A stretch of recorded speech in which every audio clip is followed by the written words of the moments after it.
Aprendiendo de la historia con el profesor Gustavo Tonichelli y Flavio Fernández. Flavio, entramos en la recta final. Así es, recta final de Aprendiendo de la Historia de este sábado 19 de septiembre, donde, bueno, como siempre nos va a quedar mucha información.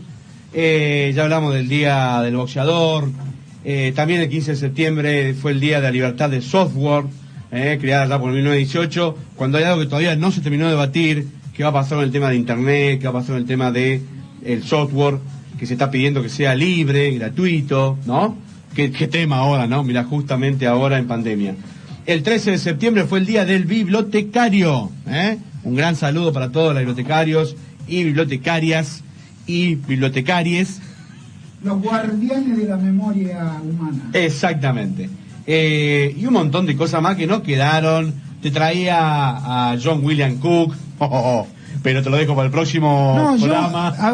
John William Cook. Ya te tiré un nombre y largaste. No, es para que fue el ideólogo de izquierda que tenía Perón, porque Perón era de derecha. Exactamente. Pero tenía uno ahí que le decía, mirá, que pensaba como izquierda. Si tuviéramos que buscar alguno, pero no tan violento, Cook era violento con la palabra. Si tuviéramos que buscar un parecido, sería un Delía.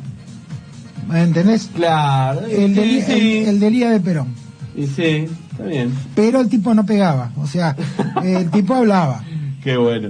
Che, siguen llegando mensajes y hay mensajes, yo diría, hasta me parece violentos contra nuestro querido profesor Gustavo Tonichelli. Bueno, está bien. Se los voy a leer. No, se los voy a leer porque tengo que leerse. No, yo me El primer mensaje es Tony Intendente. No, deja hinchar. Pero lo manda, ¿qué querés que te diga? Lo manda.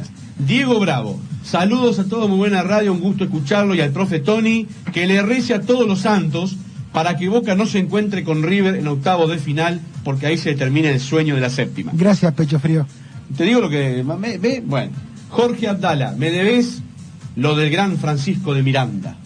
Para usted. Sí, ya va a venir Miranda. La semana que viene Miranda. La semana que viene es mañana, iba a decir, como con la escuela, con los pibes, ¿no? La semana que viene hablamos de... Vos sabés que ese es un olvidado. No, pero ese es el verdadero libertador de América. Y es el ideólogo. O sea, el tipo es el que contacta todas las logias masónicas en Londres. Exacto. Y ahí en Londres le dicen, che, Miranda, ¿a quién te parece que podemos buscar? Y ahí es donde ahí tenés, aparece Bolívar, San Martín. Exactamente. Sí, señor. Muere prisionero en España de una manera tremenda, terrible. Sí. Bueno. Esas prisiones, vamos a hablar de esas prisiones que se morían de frío y Sí, calabozo eran. Eran calabozos. Bien, ahí estoy poniendo el cosa, así que encargamos la última parte. También no podemos ahora porque vamos a encargarnos rapidito de hablar de la noche de los lápices, que es un tema... Yo tengo ravioles que me están esperando. Sí, bueno, ya vamos. Un 19 de septiembre de 1921 nacía un verdadero revolucionario de educación, porque nacía Paulus Reglus Neves Freire. Sí, Paulo Freire, sí. En Recife, Pernambuco, un 19 de septiembre de 1921, un año como hoy. No es tan fácil hablar de esta persona porque tenemos que explayarnos. Muchísimo, pero ha generado una dicotomía entre lo que es la escolarización y la educación, y lamentablemente,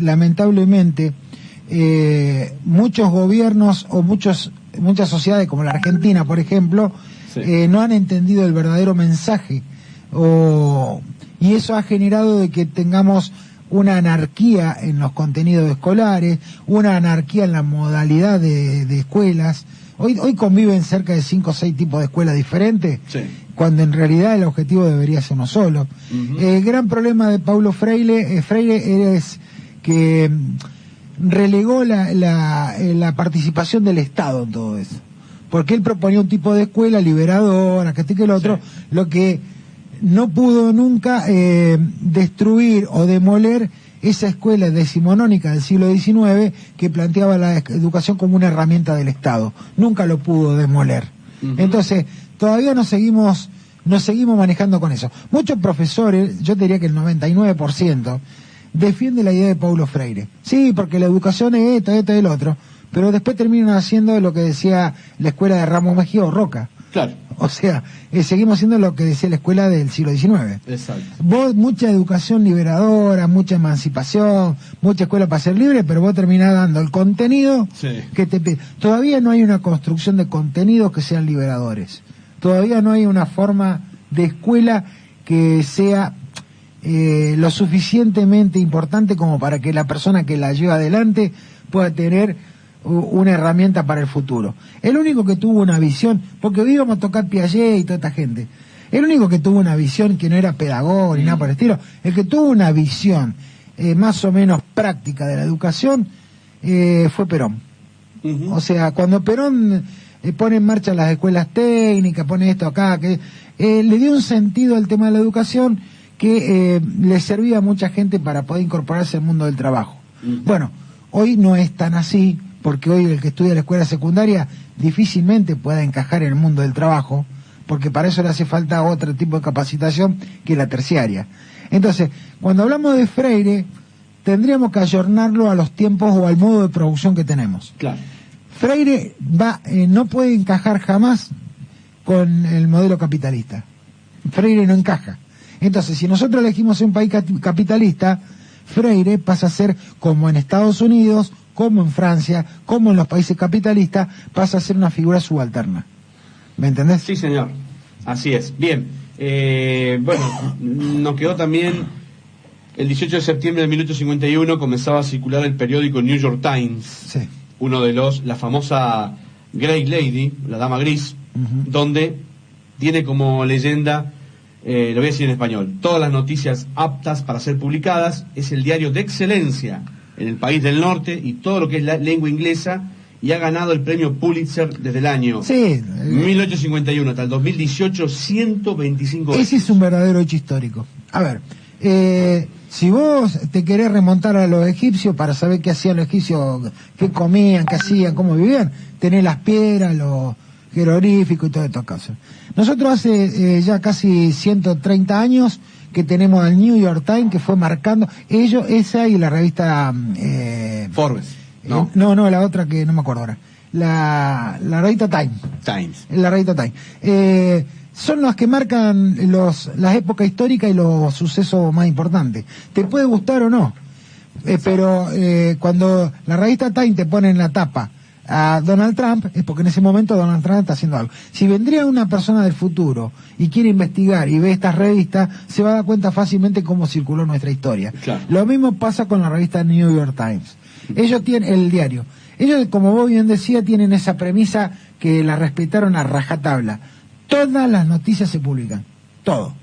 Exacto. En contra del gobierno, a favor del gobierno, si hay muertos, si no hay muertos. A morir. Ellos publican todo. Entonces, desde el momento que ellos tienen esa libertad total de expresión, más allá que puede haber editoriales intencionadas, ellos están marcando época. A mucha gente, el otro día vi la propaganda del diario Clarín acá en Argentina, esa que pasan todos los años, es más o menos parecido. A vos te puede gustar o no gustar Clarín, te puede gustar o no gustar la editorial que hace Clarín, pero los hechos que mostraron los hechos son sagrados. Lo que pasa es que hay mucha gente que ahora se maneja con la posverdad, claro, que ignora los hechos, quiere dibujar la historia de otra manera. Exactamente. Pero los hechos son los hechos. Tendrían que leer a Mark Bloch. Exacto. Sí, pero en la escuela de análisis. No, bueno, es que a ellos no les interesa eso. Bueno. Los amantes de la posverdad, lo que menos les importa son los hechos, es el relato. Exactamente. Bien, bueno, no te quiero decir más nada acá porque te me va a ir y cerremos la noche de los lápices, un hecho de suceso de las escuelas secundarias en 1976. Pero antes que nada, Joaquín de Neuquén nos manda, leo lo que dice acá, hay un corte de calle es nuestro responsable de Neuquén, un corte de calle en Carlos H. Rodríguez y Santiago del Estero, una grúa de 70 toneladas ha interrumpido el tránsito haciendo maniobras para un edificio para subir una pileta. Está bien. Bien. Preguntó, dice, a Dani... Eso es re peligroso, una pileta allá arriba. En un edificio. A Dani y a Tony, ¿por qué no por la Intendencia de Roca? Acá está, Está bien. Bueno. No, yo le debo decir, la gente yo lo voy a aclarar, yo no puedo ser intendente de nada, no puedo ser nada, porque yo ya tengo una edad que no me corresponde. Yo pertenezco a otra época. Decirle a Menem. No, yo soy responsable en eso. Está circulando Menem para presidente, ¿Vos te reís? Menem fue el único que dominó esta fiera llamada Argentina. A ver, cuando quiera que hablemos de historia, el gobierno de Carlos Saúl Menem fue el segundo gobierno hegemónico de toda nuestra historia. El primero fue del general Roca, el segundo fue el de Menem. ¿Qué quiere decir hegemónico? Que todo el mundo estaba de acuerdo con lo que se hacía. Después todo el mundo le sacó mano, que este que el otro. Pero en ese momento... el obrero argentino ganaba lo mismo que el obrero estadounidense o el obrero francés. El otro día salió en el diario, ayer, el que lo quiere leer en Infobae, un lavacopas en Francia gana 7 euros por día. 7 euros por día. Un lavacopas y trabaja 6 horas por día. Ah, la mierda. Saca la cuenta, son 1.000 mangos. Lavacopas. ¿Qué nos está pasando? Lavacopas. O sea, con Menem... Sacando la cuenta, sí, poné que labure 20 días al mes. No, labura, son 8 días menos, 22 días. 22 días, ponele, son 154 euros. Por 170. Sí. Está 170 acá en Roca. 170. Está ganando 27.000 pesos. Solamente lavando copas, porque lo hacen como extra. Nosotros, escuchame una cosa, a ver, nosotros ganábamos en la época de Menem 1 a 1. Y cuando yo le pregunto a economistas amigos, pero son economistas en serio, no pirinchos, cuando yo le digo, che, ¿por qué dicen que no fue rentable, que el país perdió plata, que esto y que el otro? Cuando yo te saco la cuenta de la plata que se perdía por el 1 a 1 con respecto a hoy perdemos 18 veces más. 18 veces más. El otro día salió... viste que siempre sale del ropero este fantasma llamado Domingo Felipe Cavallo. Cavallo. Salió el ropero el otro día. Vos autorizada. No sé si autorizada, pero fue uno de los... Es un tipo que estuvo... A ver, cuando se hable de Cavallo en la historia, se va a hablar de un tipo como Juan José Paso, que estuvo en todos lados. Fue presidente del Banco Central en la dictadura militar. Fue ministro de Economía durante Menem y fue el que manejó el país durante De la Rúa. O sea, el tipo estuvo en todos lados. Bueno, ahora, Cavallo salió a decir, hay una forma de solucionar esto y es esta. No voy a avanzar más sobre el tema porque quiero que lo lean. Pero yo te digo algo. El que dominó el león, este problema que tenemos que nos estamos fundiendo todo, que los sueldos están siendo retrasados, todo esto tiene solución. El problema está que tenemos que dejar de lado algunas cosas como la ideología, por ejemplo. ¿Me entendés? Tenemos que dejar de lado algunas cosas. Lo estuvimos hablando toda la mañana, eso. Si vos tenés una ideología que no da seguridad jurídica con las tierras, si no da seguridad jurídica con el Estado, no va a venir nadie a invertir acá. Bueno, con respecto a esto que estábamos hablando, para darte pie a lo que vos querías terminar con esta última charla, el gobierno de Menem justamente fue el gobierno más exitoso de los últimos, diríamos, 120 años. El tema está que había un problema en el gobierno de Menem. Las personas que no tenían ningún tipo de capacitación vivían extremadamente pobres. El problema era que vos tenías que insertarte en el mundo laboral con una capacitación. La gente que no tenía capacitación laboral la pasó muy mal.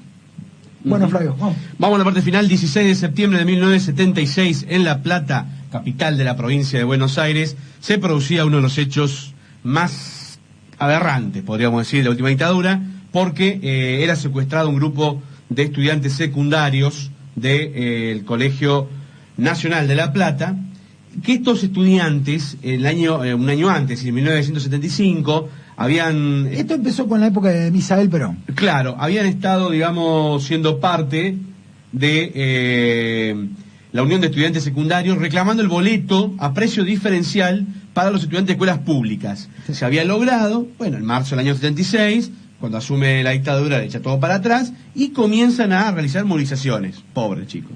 ¿Sabe cuál fue el problema más grande acá? Pero lo vamos a seguir hablando porque este tema tiene que ver con otras cosas que vienen, El problema más grande que tuvimos toda la generación como la que yo pertenezco, en el año 1976, el problema más grande que tuvo la sociedad fue que no pensó nunca que era tan sangriento lo que se venía. Históricamente las revoluciones los golpes de Estado... Interrumpían el poder y pero, un par de meses y llamaban a otro. Sí, pero era un tema entre ellos, o sea, amedrentaban a algún político, lo echaban a la mierda. Salvo el del 55. Sí, de Perón, no, pero eso fue por un levantamiento de entre generales, ahí un fusilamiento, bueno, pero te quiero decir que la violencia estaba en las capas superiores de la sociedad, en la parte política, la violencia. Nosotros en el 76 y digo nosotros porque yo estaba en esa época, la gente lo pedía el golpe militar, aplaudía el golpe militar. Si vos buscás los resúmenes de la época, te vas a encontrar con que políticos como Manrique, Balbín, todos avalaban el golpe. O sea, estamos hablando de gente que pedía el golpe porque se veía que había perdido el poder político, la presidenta y todo. Ahora bien, lo que nadie imaginó era que era sangriento. Pero nadie lo imaginó, que iba a ser sangriento con la gente. Sí. Este gobierno de Videla, que fue un gobierno tremendo, fue sangriento con todos aquellos cuadros políticos y todos aquellos actores sociales que albergaban algún tipo de izquierda o algún tipo de mensaje que no tuviera nada que ver con el tema de la izquierda, de la derecha capitalista. Entonces, se secuestraron sindicalistas, se mató gente que tenía que ver con todos los gremios, no tocaban a cualquiera. Es mentira eso que era a cualquiera. Eliminaron todo lo que era de izquierda. Y ahí entraba el pobre, el rico, profesor, no profesor, que el otro. Fíjate que Onganía, que era un tipo extremadamente duro, si vos tenés que comparar a un tipo duro como Onganía, tenés que hablar del general Franco en España. Claro. Era durísimo Onganía, duro. Tenía 3 palabras nada más. Sí, no, maten. O sea, punto. No había otro. El tipo no llegó a ejecutar a nadie. Echó a todos los profesores, la diáspora esa. Claro. O sea, no mató a nadie. Acá te hacían pelota. Y recordemos que estuvo el Cordobazo. Bueno, o sea. Bueno, acá este gobierno de Videla, Agosti y Macera, subieron con una intención de matar. Entonces, lo que no sabían estos chicos, los chicos de La Plata, es que la represión iba a ser tremenda. Porque en la primera vez también hubo represión de la policía, que en la época de Isabel Martínez. Un año antes hicieron el bolonqui. Sí. Vamos a reclamar por el boleto. Hubo un poco de represión, pero el poder político cedió. Y entonces lograron algo, que el otro. Cuando vinieron los militares, que sacaron, como vos bien decís, todo ese tipo de beneficio y todo esto, volvieron a salir a la calle los estudiantes, pero ya ahora estaban frente a asesinos. Entonces se enfrentaron a gente que no pensaba igual que antes. No pensaba en políticos estos pensaban en balas. Por eso se secuestran a los líderes, se descabeza el movimiento, calladitos toda la boca y cada cual a su casa, y no se supo más nada de nadie. Quedaron algunos sobrevivientes como Claudio María Domínguez, que está por televisión ahora en Canal 26 todos los sábados. Sí. Pero las torturas y lo que padecieron esos chicos es innombrable. No.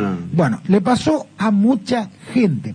Hay una película en la República Argentina que retrata ese momento, que lo retrata, que no tiene nada que ver con ese momento histórico, pero a modo de homenaje a lo que pasó en la dictadura militar, en la película La Patagonia Rebelde se hace alusión a cómo funcionaba este sistema.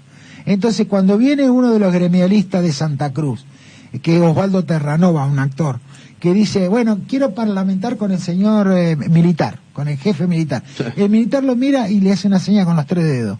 Sí. Le pone los 3 dedos y dice, ¿qué quiere decir eso? Que le pongan 3 tiros en la cabeza.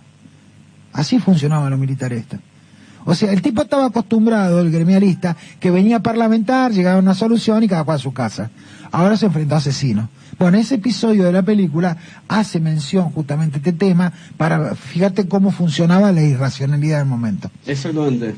La noche de los lápices van a seguir escribiendo, porque la gente asumió que la democracia le pertenece, todos asumimos que la democracia nos pertenece, los chicos de hoy no son los chicos de antes, donde había un cierto prurito, hoy los chicos se movilizan. En la semana pasada tuvimos una nena, ¿te acordás, Luna?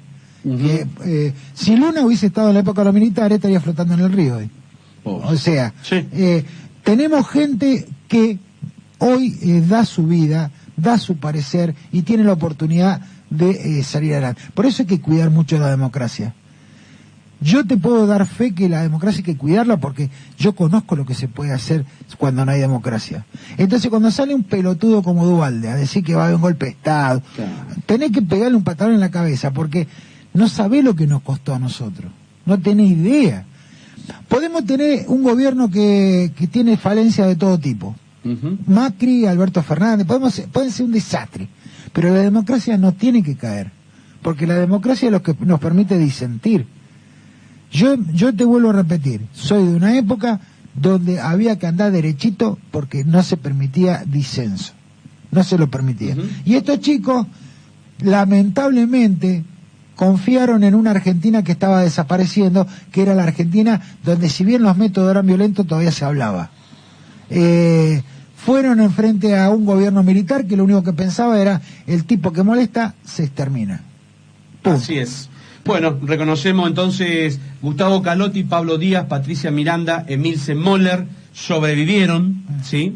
Fueron los 4 jóvenes que sobrevivieron. Mientras tanto, algunos siguen desaparecidos, inclusive al día de hoy. Claudio de Hacha, María Clara Ciocchini, María Claudia Falcone, Francisco López Montaner, Daniel Racero y Horacio Húngaro fueron asesinados, y como te decía, algunos de sus cuerpos todavía no han aparecido.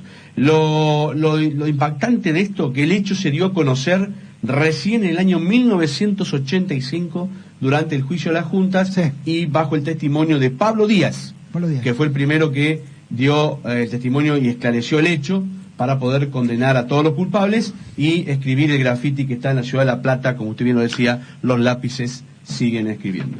Bueno, en el exterior se sabía esto, ¿eh? Nuestro Mira, homenaje en 1977 vino la representante de Estados Unidos llamada Kirkpatrick, no me acuerdo el nombre ahora, pero era una señora, Kirkpatrick, y cuando vino acá a la Argentina, los militares le decían: no, mire, porque ya para 1977, o sea, en un año, los militares lograron matar la mayor cantidad de gente posible, ya tenían pacificado el país ellos. Cuando vino Kirkpatrick, en la primera, que lo mandó el presidente Carter de Estados Unidos, sí, le quisieron mentir a la mina. Le dijeron: no, mira, acá está todo bien. Y entonces la Kirkpatrick sacó los papeles y dice: ustedes tienen a este que no está, este está muerto, y ahí fue donde mencionó por primera vez el tema de los desaparecidos de La Plata. Por eso, hay cosas que todavía no se han escrito, todavía están dando vueltas. Y estamos hablando de 44 años, ¿no? Sí, no lo podemos. ¿Sabe por qué no lo podemos superar? ¿Sabe por qué no lo podemos superar? Porque la gente que estuvo combatiendo en ese momento todavía sigue combatiendo desde otro punto de vista. O sea, si a nosotros nos dejaran hacer historia, no tendríamos gente de derecha que jode con este tema que los militares estuvo bien, ni gente de izquierda que diciendo que eran héroes. Porque acá se armó una guerra entre dos personas y molestaron, o no la palabra molestaron, perjudicaron a toda la sociedad. Hay un dicho sobre esto que lo tienen los chinos, que es muy sencillo y fácil de entender. Cuando se pelean dos elefantes, lo que mueren son las hormigas. Exactamente. Acá pasó eso. Bien, último mensaje, ya nos vamos. Patricia Benítez, saludo compañero, hoy me uní un poco tarde, dice: buen sábado, hermoso el programa. Desde España nos siguen, hay que seguir aprendiendo de la historia, hasta siempre. Ariel Barea desde Córdoba, qué grande, Carlito Saúl. Hay gente que lo votaría hoy, ¿eh? Yo. Bueno, Viana Mazalú te manda saludos, tiempos muy violentos y muy sangrientos, perdí muchos amigos, ¿y sí? ¿Es así? Triste, ¿no? Y un último mensaje para Daniel, para el día lunes, para que lo trate ahí en su columna del deporte. Dale. Un día 18 de septiembre nacía lo que pasó a ser la gran vergüenza en la historia del deporte. Un señor que se llama Lance Armstrong, el famoso ciclista que ganó todo. Sí. Pero luego dijo que... 7 años ganaba el Tour de Italia, seguidos, ¿eh? De Francia. De Francia, perdón. Y ganó la medalla olímpica, todo. Era. Le Tour de France. Era Así es. el hijo del viento en bicicleta. Y después terminó reconociendo, ¿no? Después de varias acusaciones. Con doping. Todos con doping. Bueno. ¿Y vos te crees que es el único? No, hay drogas permitidas, pero bueno, él se asoció a un médico italiano que, bueno, hacía transfusiones de sangre. Bueno, ¿escuchaste la historia? Sí, hacía antes de correr. Antes, entre ¿cómo se llama el parate? Tiene un nombre, parate. Posta. Sí, entre algo. Entre cada posta. Claro, entre un el día tipo se inyectaba. Pero completa la sangre, ¿eh? Sí. Oh, mamá. Bueno, nos fuimos. Los esfuerzos para llegar.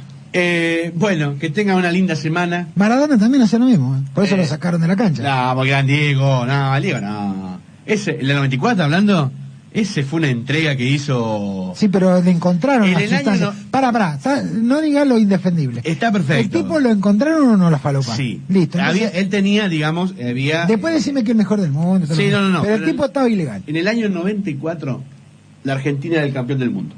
Nunca, eso me Esa entiende. selección era... Argentina no va a ser campeón del mundo nunca más hasta que pidamos perdón por la mano a Inglaterra. Escuchame, pará. Después de eso no nos dejaron ser campeón más. No, bueno, pará. Y ese año, por el nivel que tuvo ese mundial de Estados Unidos, el nivel, malísimo. Fue el primer mundial que se definió por penales, en la final. Y llegó Brasil y tal, un mundial asqueroso. Bueno, pero vos porque no viste el mundial de Francia, el bueno, 38. y ese año, ahí fue cuando el tío, se me fue el nombre, lo tenía recién. Avalanche. Sí, pero el tío acá nuestro, argentino, hace... ¿Grondona? No me lo nombré. Bueno, el padrino Grondona arregla y... Pero a ver, la última frase de Grondona con el dedo levantado en el cajón de muerto antes de morir, dijo: Argentina mientras yo te vivo nunca va a ser campeón del mundo, porque me hicieron trampa en el Mundial de México. Nunca más vamos a ser campeón, a ver si lo entendés. No tocó con la mano, fue con la cabeza así. No. Después todo el mundo cagándose a risa, lo cagamos los ingleses. ¿Vos te pensás que te van a perdonar una cosa de esa? Yo te puedo nombrar... Qué difícil, ¿no? Bueno, Hablando de fútbol, Uruguay le afanó el campeonato del mundo a Brasil en el Maracaná. ¿Cuántas veces salió campeón Uruguay después? nunca más. Listo, olvídate. Olvídate. Hablamos de fútbol, está jugando el equipo de Marcelo Bielsa de local hoy, el equipo Leeds. Perdía 1-0, ganaba 4-1, faltando 7 minutos gana 4-3 al Fulham, en el fútbol inglés. Ojalá que gane el equipo del loco Bielsa. Vos que sos admirador de Bielsa. Yo soy admirador de Bielsa, Bueno, como técnico. Mientras tanto, Koeman limpió otro jugador del Barcelona, en referencia a Riqui Puig. Le dijo: no te voy a tener más en cuenta, lo mismo que Suárez, que ella prácticamente tiene todo arreglado para Maradona jugar. lo dejan porque se lo pidió el rey de España. Si no, Maradona Messi. dice, es Messi, digo. Con Messi. Con el Diego no, dice. El Diego se falopeaba por la joda, no para sacar ventaja deportiva. Coincido. El estrato del mundo de Maradona fue la macana. Pero deportivamente era un... Pero eso fue una... A ver... Pero vuelvo a reiterar. O sea, y en esto coincidimos, Gustavo, de última. A Argentina le cortan las piernas ese mundial. No podía ganar ese mundial. Ningún mundial va a ganar. No podía ganar.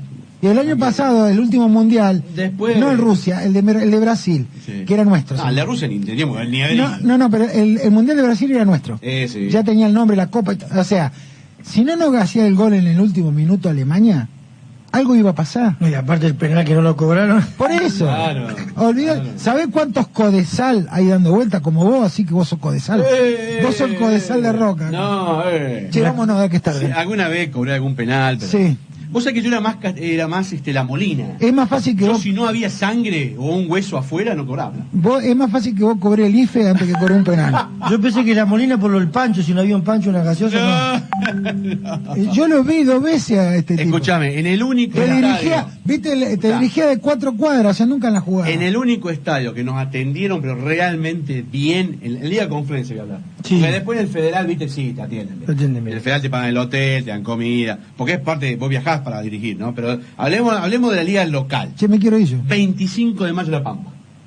Vos llegabas allá unos pedazos asados, chorizo, no sabés. El único está. Después en el resto. Y abajo vi un papelito que decía: hoy ganamos 2-0. Y Claro.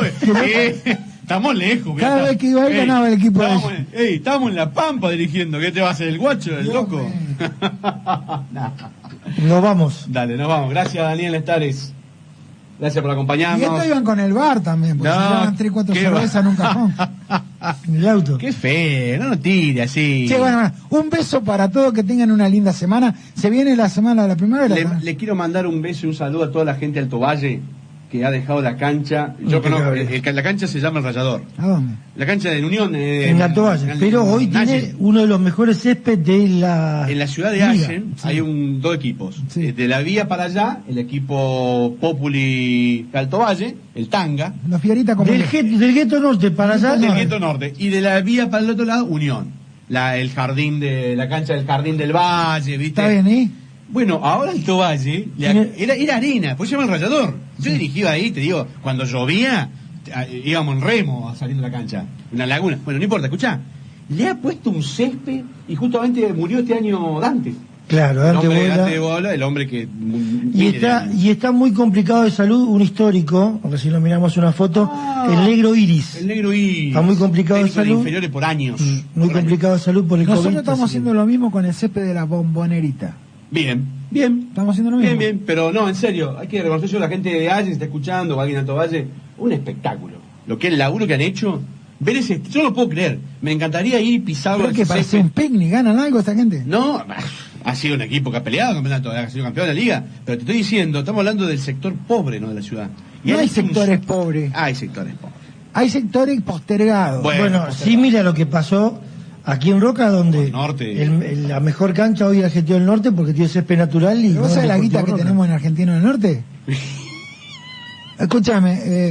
Estamos pagando todavía. Acá es como, mira, es muy fácil. Es la carita de la... Claro, es muy Estamos sacando el programa el lunes. No, está bien. No, pero nosotros en Argentino del Norte estamos haciendo una revolución cultural asociada al deporte. ¿No tumbamos los paredones de la cancha? Porque vamos a hacer una tribuna de 8 pisos. Eso porque los muchachos siempre se metían. No. ¿Vos sabés lo que empezó un partido habiendo 100 personas y a los 5 minutos había 400 del otro lado? Sí. Estaban todos por el agujero ahí de... Sí.